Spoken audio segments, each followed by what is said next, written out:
Hi, I am SQ, also known as Standard Quip or Vars on Discord, and recently some people have wondered what is going on with my timelines. Why do I have so many tracks? And wouldn't it be nice if they could decipher what the heck is going on whenever I show a screenshot? So I figured I would try to make a video and explain it. Um, and I would use my most recent video using Legend of Vox Machina called Vengeance to do so. So hopefully this is enlightening to some people. Um, but before I get started, I want to say that I run Windows 7 and Adobe Premiere CS6, which is hilariously old and I refuse to update, so a lot of the stuff that I do is a little bit weird. So if you think that something is laid out weird, it probably is, and it would probably work properly for you on a system that isn't as ancient as mine. But here we are. So just don't take things that I say as an example. Another thing is this layout. I did it specifically for this explanation video. I don't actually work like this, so don't set up your project like this. It is awful. So without further ado, let's get started. I want to say first that the main reason that I use way more tracks than a normal person is because I keyframe all of my transitions. I very rarely, if ever, use any of the default transitions. I do it all by hand. That's what these yellow bands are, and the white dots are keyframes. So this bottom part means the opacity is at 0%, which is fully transparent, and the top bar and the top line is 100% opacity, which is 100% opaque or fully visible. And this line going upward is fading in, and the line going downward is fading out. A little known fact about Premiere, I don't know if it's true for other programs, but if you go over to here into this button that says show keyframes, you can actually change it so it shows all keyframes. And then if you expand your view to see this little drop down here where it says opacity, this is showing opacity keyframes, but you can show any keyframe of any effect that you have that you can keyframe. So like if I select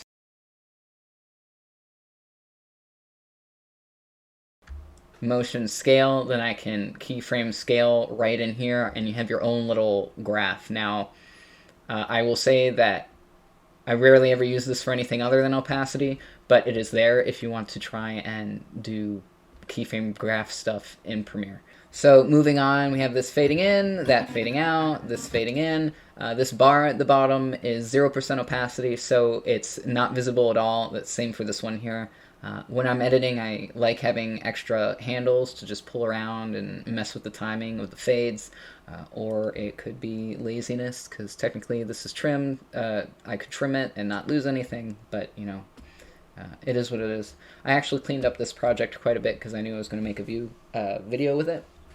So this is much cleaner than my projects normally are. Normally they're kind of all over the place. But for this one, since I cleaned it up, it's more of a Christmas tree effect. So we have this fades in here. So now that is the only thing visible. And then this one fades in. And the curve is a little bit different because you can change what the keyframes are like. You can make different Bezier curves.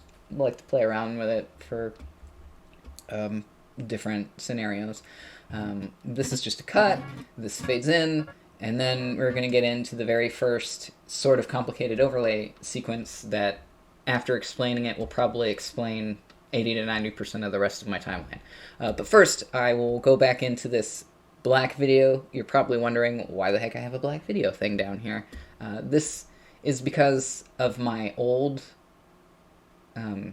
Premiere version, that when I have a lot of blending modes, which is going to happen in this section, that sometimes Premiere will just give me weird render errors, or the clips won't show up how I feel they should be showing up, and just putting a black video down at the bottom fixes it for the most part. Moving on. So the first thing we have is this tree here, and then fading into that is this campfire scene, is an overlay blending mode, and it goes no higher than 75% opacity. So this is the most you'll ever see of it, and then it fades out. I use this plugin called CreativeImpatience Simple Mask because CS6 does not have a good way to mask. There's not a good pen tool, really. So this makes me very quick circles and squares, and I use it in every video now. I'll link it in the description if you happen to use an old Premiere version like me. So this is the mask. So it'll only show in this area, but these tiny circles is how much the feathering goes in. So actually you only see in this area, and then the feathering goes out. Without the blending mode, it looks like that. So kind of a big difference. That's why I really like blending modes. So this fades in, it's really only over the tree, then it fades out, and then this other campfire fades in, does kind of the same deal. These two things are transparent, but this is starting to fade in. This is the leaves come in from the tree, and then the family crest shows up. And it is soft light, because this is actually the same scene, but zoomed in, and this is also the same scene, but the normal, the normal size.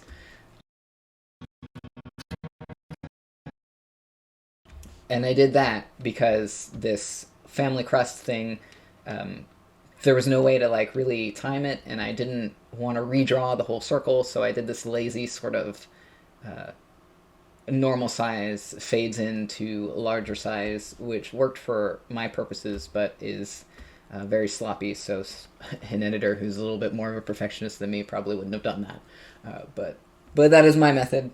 What is my method without lazy polishing turd things? Then inside of the smaller family crest, I have this mask, which is Percy loading the gun. That's this right here. This is fading in of the gears, which you can see here. They start in on this edge. This is another blending mode that just kind of happened to work out for me. So this was always visible. This faded in and is normal. This faded in but is a blending mode. This faded in but is normal and is never 100%. It's mostly, I think, 50% or so. This is another blending mode, but it's also a mask. So at this point, actually, this point, every single thing in here is visible, except maybe this black video.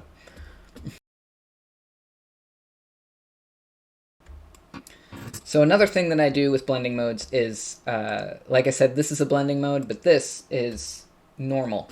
So as this fades in, now this is 100% opacity, normal blending mode, and you can't really tell that it changed from soft light to normal.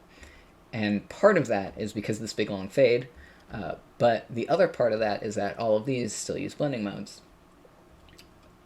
And it just looks smooth, in my opinion. So I do that a lot, where I have something with a blending mode on the bottom and then the normal one fade in on top. In fact, it's going to happen right over here, which I'm going to explain again. So this is a transparent video with a mask. This one is just the doors, and this is what's underneath it, this character group right here. And then this starts to fade in. This is a blending mode. It uses lighten. Without the blending mode, it would look like this, which isn't as enticing. So we have it with the blending mode fade in, and then this one is normal, and that fades in over the blending mode, so it just looks like a smooth transition where I was very creative and made some cool stuff happen, but really it's just a blending mode. Followed by this, which is another blending mode, lighten. Lighten only shows the lighter parts compared to what's underneath it. The normal video has this black vignette thing happening, but because we use lighten, it'll only show his eyes and this kind of like orange halo thing. And then underneath is this clip, which is fading out, and this clip, which is also fading out, and you can see both of them. So, for example, if you take off this clip, you lose that, and this clip, which you can barely see, it's in here. And the purpose of that is, one, that I just think it looks nice and smooth, and other as a more sort of subconscious, subtle thing that it's in his head. That's what he's looking at. Now, this one is a blending mode to another blending mode. So this one is lighten, but this one up here is multiply. And multiply does almost the opposite of lighten, but not quite what darken does, and that is it only shows black. So this, and shades of black. So this one's multiply, and it fades in so you can see the black. And then almost immediately it starts to fade out. And while it's fading out, this one is fading in. And it's going to mostly show in his eyes, but not really in the peripheral, because this is the black vignette from the multiply layer. And that's what it would look like without this top layer. That's what it would look like without that still fading out. So there is, I mean, there's a difference. It's there, but it's sort of subtle. It's just like that extra design compositional oomph, I guess.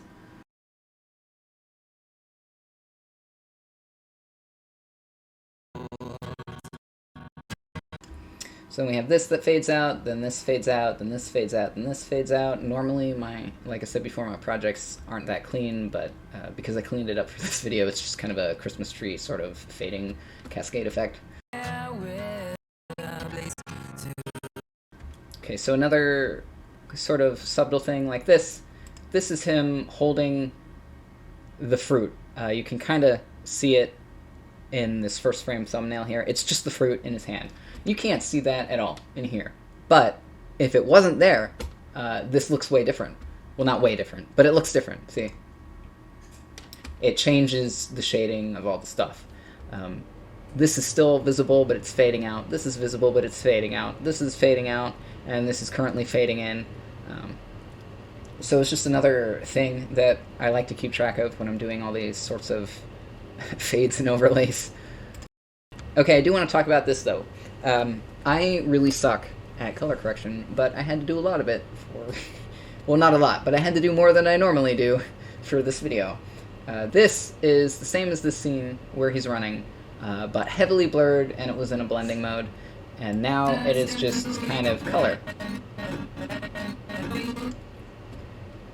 And I did that to match the color of this shot, because this, where he's running, is red.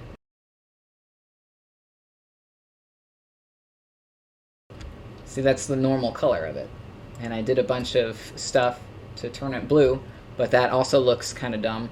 So I did this, where I put the normal thing on top with some more color correction, and then this mask over his face, so his face didn't look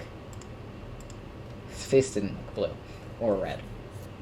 And with the feathering, you can see where it kind of changes color here. So that's just a lot of layers to try and get the right color. I have no idea what I'm doing with color correction, and this is sloppy. So this whole thing is me polishing a turd, really. But it's just, again, another example of the things that I think about. What would this look like without that little extra blur thing? Big difference, in my opinion. So I wanted to talk about this mask here. It's the doors closing. This closes, you can see this. This is a still, and this is another still where it zooms in, and then Percy, his face fades in before the door fades out. So let me introduce you.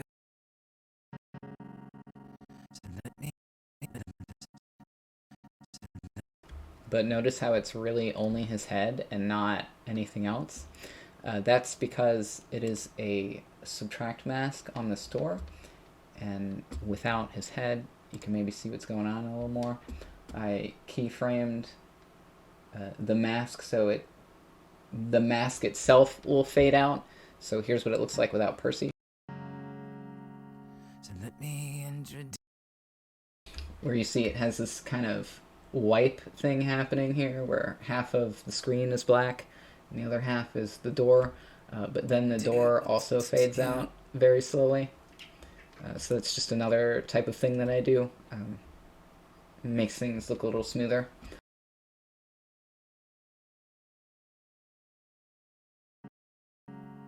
So let me introduce you to the end.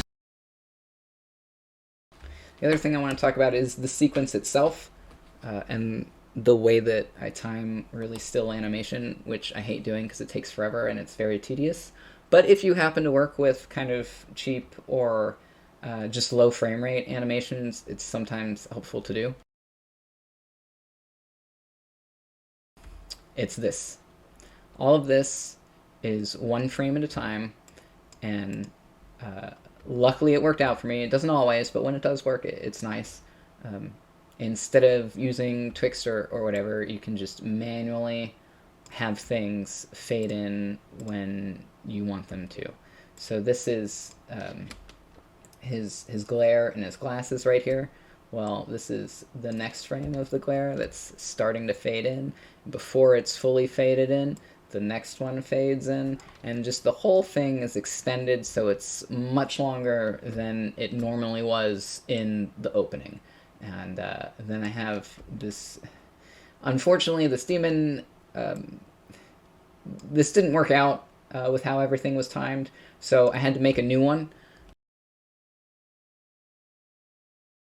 And I'm not quite happy with how I made the new one, but it technically works. So that's this right here. I just kind of placed it where the other eyes were, and then I did my own little effects. I did a turbulent displace and some motion blur, and then this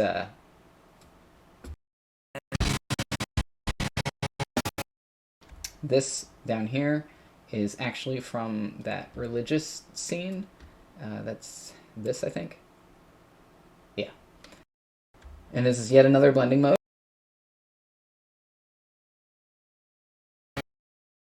That's this, and the original scene was that. So I turned that into some nice peripheral sort of smoke mysticism type thing. I actually did this more than once. It's in the video a lot because I liked the result from this one, and I just duplicated it across the timeline. So there's this, that, the original thing, which is actually a match cut. So these yellow glasses come from the next scene where he goes to the town with the zombies and they light up his face with the lantern like really creepily. And I extended that out. I was like, that's cool. I want to make him look evil with that. So I did that. And I matched it up so they matched with his glasses, and he just turns into kind of an evil dude with the demon in the background. And that is... I did a lot to this. I don't want to talk about it, but it's a lot of masks, which would be way easier if I didn't have a really bad version of Premiere. But as you can see, it's kind of all jacked up, but it worked out in the end because of all the motion I did. But this is the original scene. And I just used that to my advantage to make him look demonic. Another thing I want to talk about is that in the show, Percy has this kind of glow or smoke thing that happens, but it's not animated very well, or it only shows up for a frame or two. Like in this specific scene, it only shows up for like 2 frames. And I just thought that wouldn't it be cool if that was there for longer? So what I did was I made a still frame of this. Then I put it on the light and blending mode, and I added a turbulent displace, which makes it move a little.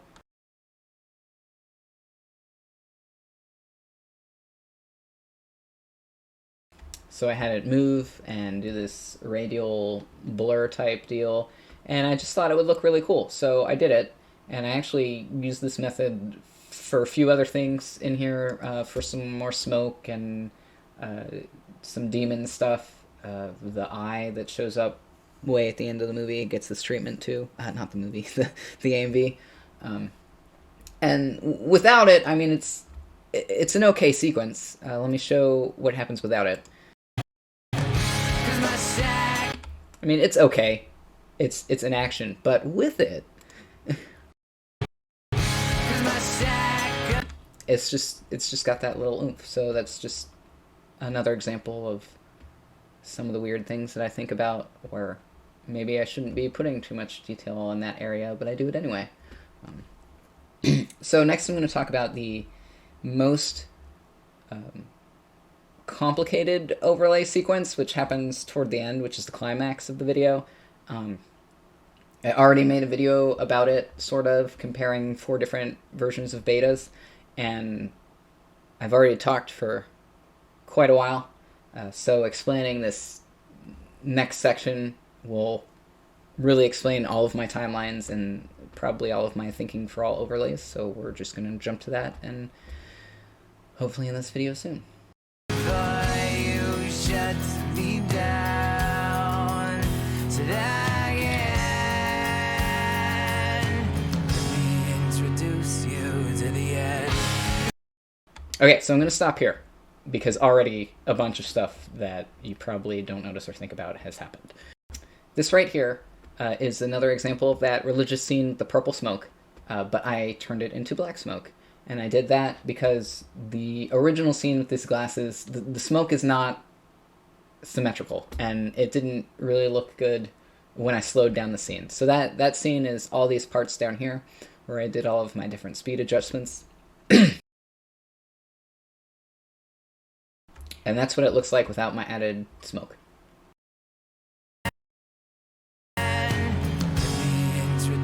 I just didn't like it, so I wanted something symmetrical, so I added my own. And that's that. The next part is that this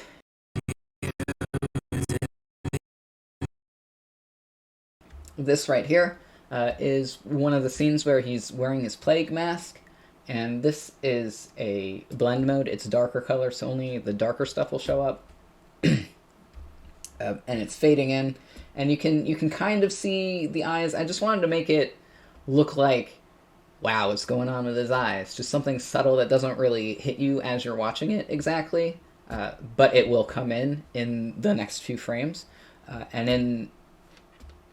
So after this darker color, this one comes in, and this one is normal.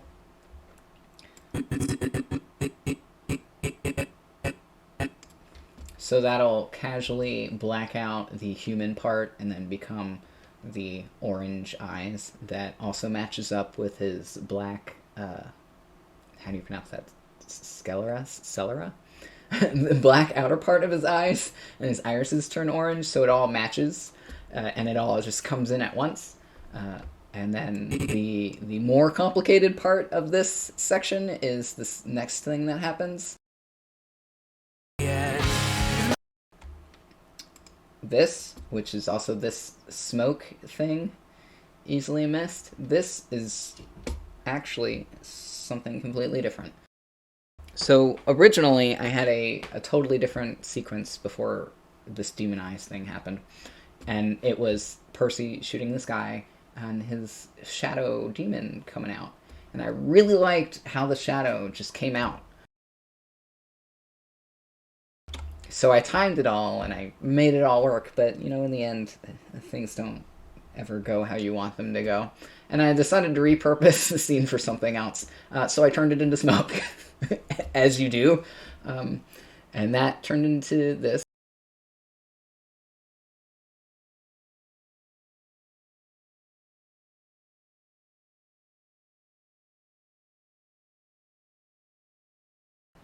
Which then turned into this.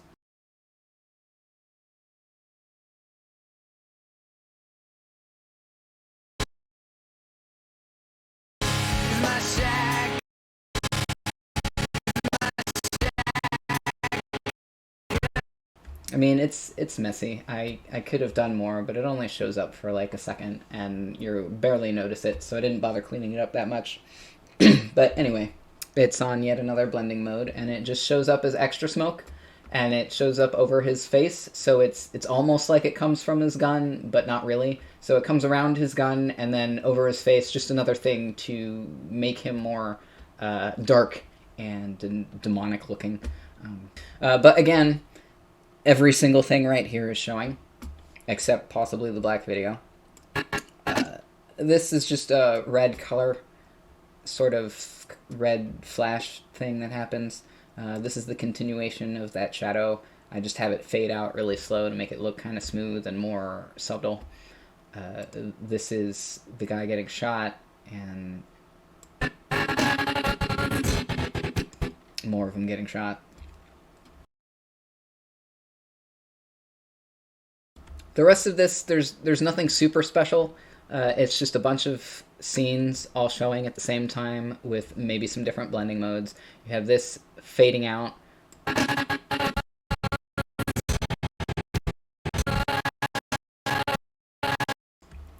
This is just a really slow red burst right here because it happens too fast in the anime. Actually, you can better see it here. It's just this. It's a still frame of that. And then this is just that, but zoomed in, so it's red, so it just gives you more of the red color, because I suck at color correction. This is him actually getting shot and his mouth being torn open and stuff. These are the same thing, but the way that I had slowed it down, it just made better sense to fade it instead of make it really slow. So really what this is a kind of complicated loop. You can see it fade in here if you're paying attention, but otherwise I tried to make it less noticeable. In my other video that I made, it was noticeable on purpose, but then somebody complained about it as a beta tester, so I was like, okay, I guess I'll try and make it look a little nicer. So this is that. And then this is another long fade in. But it never gets to 100% opacity, and then it fades out while this is fading out. This is the base, but this is starting to fade in. And it's just... that's pretty much all of my timelines, really. Just a bunch of stuff fading in and out all at the same time. So if you know kind of scene composition, then it's easy to put stuff together, I guess. But I've been editing since 2002, so I have a lot of practice. So don't like be down on yourself if you don't think about that stuff.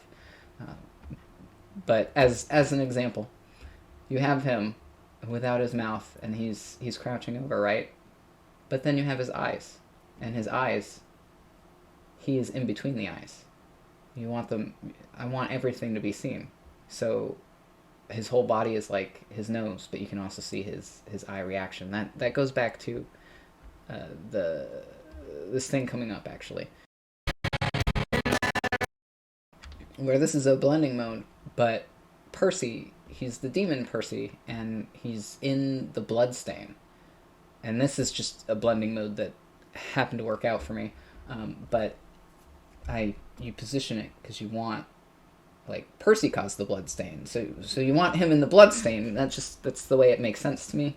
I also could have just pushed it more to the side so they were both on the screen at the same time, but I thought this looked cooler. And then this is another part of the framing, because this isn't how it normally looks. I want Percy to be the center and look at his demon eyes, and then Percy, he's the reason that this guy's all messed up. So I want him inside of Percy's face, because that's what you're looking at, and I want you to take them both in at the same time. But if I did it without a blending mode, it would just look like... I mean, that's not scary looking. But if you have the blending mode, then you see his orange eyes really pop. And also, it wasn't positioned like that normally. So that was without any positioning. So I had to make a conscious choice to center it all.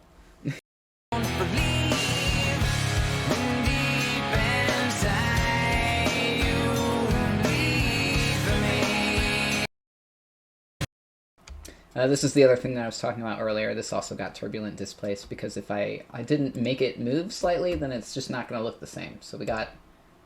Oops.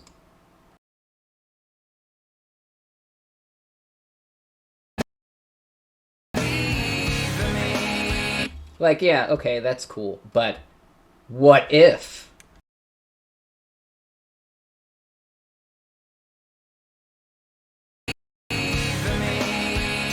I mean, it's subtle, but it really pops. So that's the stuff that I think about. All right, so this is another thing. This is him shooting and the glass coming out, and it's also another blending mode. It's also cropped.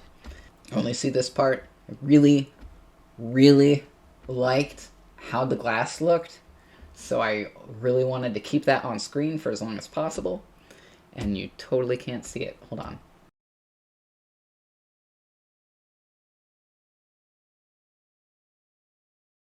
There we go.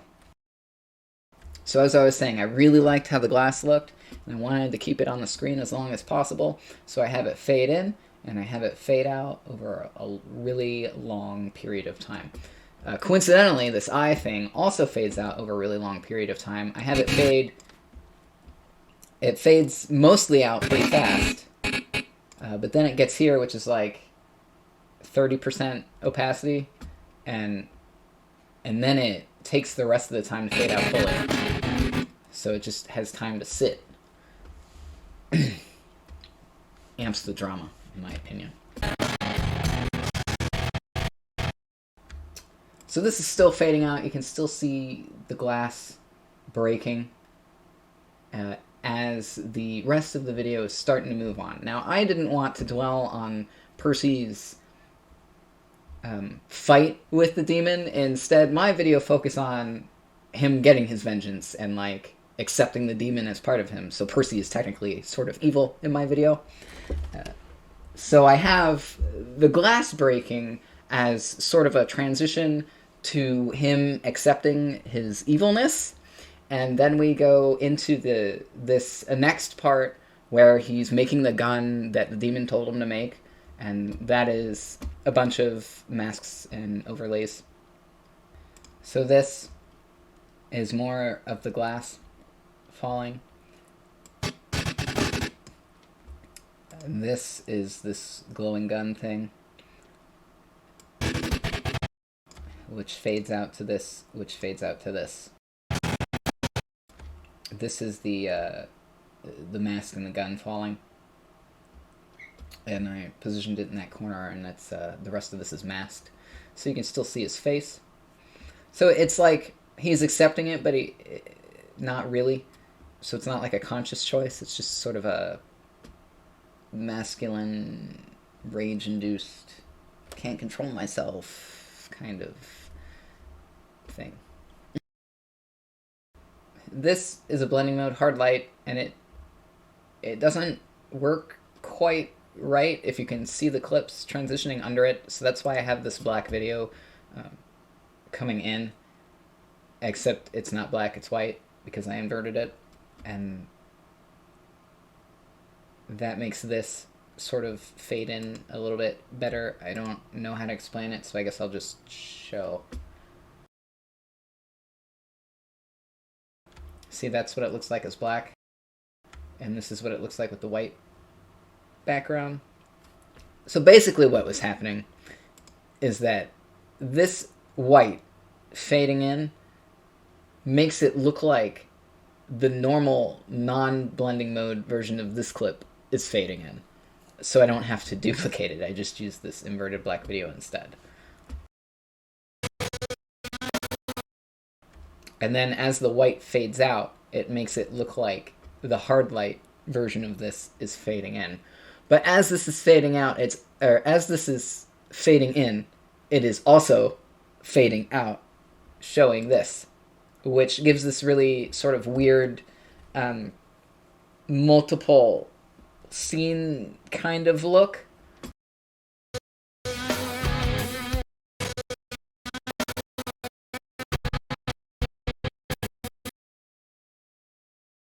And without it, let me just do the two video tracks together,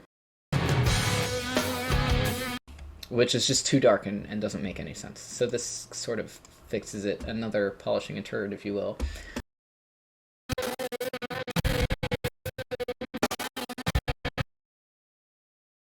This is him at the forge. but it's only like 1/2 of the screen. So technically you can see this underneath. And then this is the gun coming apart, but it's also only on 1/2 of the screen.